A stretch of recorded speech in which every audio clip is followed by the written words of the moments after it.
Growing mushrooms at home using coffee grounds is one of the simplest and most sustainable ways to cultivate these fascinating fungi. The process begins with collecting used coffee grounds, which serve as a nutrient-rich growing medium. So, growing mushrooms with coffee grounds is actually pretty straightforward. It all starts with collecting and preparing those used coffee grounds, which will be the base for your mushroom project. Coffee grounds are ideal because they are already pasteurized during the brewing process, meaning most unwanted bacteria and molds have been killed. It's best to use fresh grounds that are less than a day old, since old grounds can become contaminated. If you do not brew enough coffee yourself, you can often collect used grounds from local cafes, as many are happy to give them away to gardeners and mushroom enthusiasts. Alright, once you have your coffee grounds, you'll need to get your hands on some mushroom spawn. This is what acts as the seed for your mushrooms, so it's pretty important. Now, if you're just starting out, I highly recommend giving oyster mushrooms a try. They're particularly great for beginners because, well, they're resilient and they grow quickly. So, let's talk about acquiring mushroom spawn.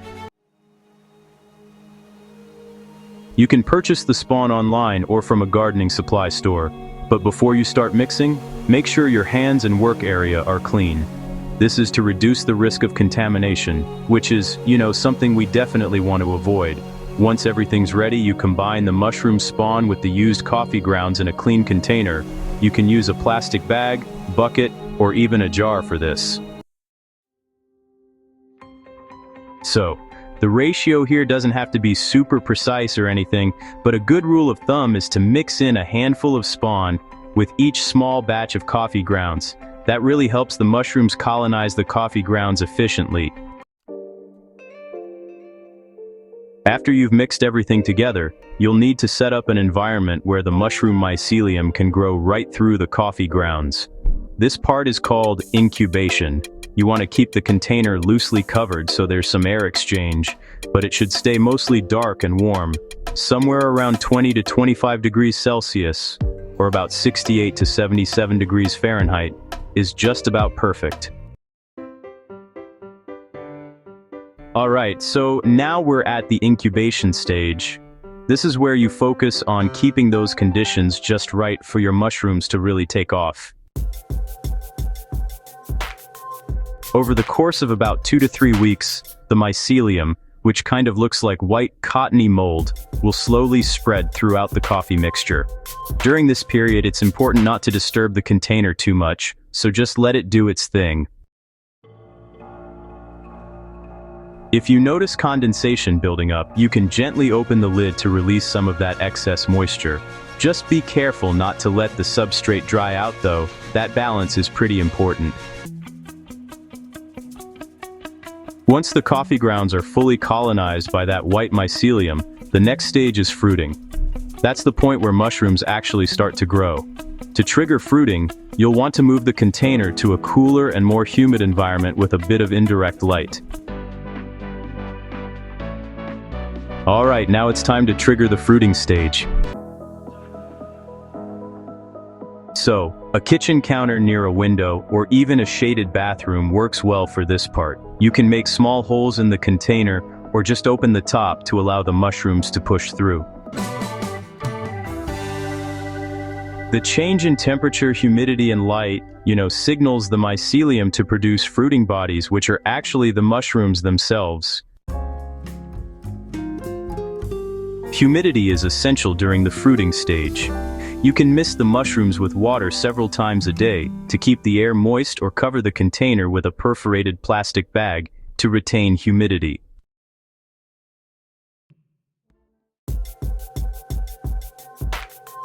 Within a few days, you will notice small pin-like structures forming. These are baby mushrooms, often called pins. As they grow, they expand rapidly, and within about a week, you will have fully developed mushrooms ready for harvest. Oyster mushrooms grow in clusters, and you can harvest them by gently twisting or cutting them off at the base. After harvesting, you can sometimes get additional flushes or new rounds of mushrooms from the same coffee substrate. To encourage this, just keep misting the remaining mycelium and maintain a humid environment. After your first harvest, don't toss out your mushroom kit just yet. It's totally possible to encourage additional flushes of mushrooms with a bit of care and patience.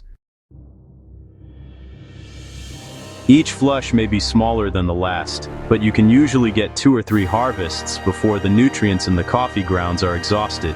It's pretty neat how much you can get out of just one batch, if you keep an eye on it. Once you are done, the used substrate can be added to your compost or used as a garden fertilizer since it is rich in organic material. That way, nothing goes to waste and your garden gets a little boost too.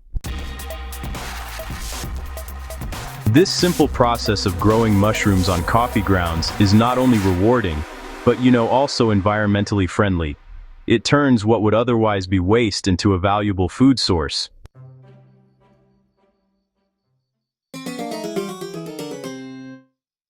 The project requires minimal space and equipment, making it ideal for people living in apartments or small homes. With a bit of patience and care, the coffee ground method can provide a continuous supply of fresh, flavorful mushrooms while promoting sustainable living and a closer connection to the natural process of growth and decay. Thank you so much for watching. Please don't forget to like and subscribe.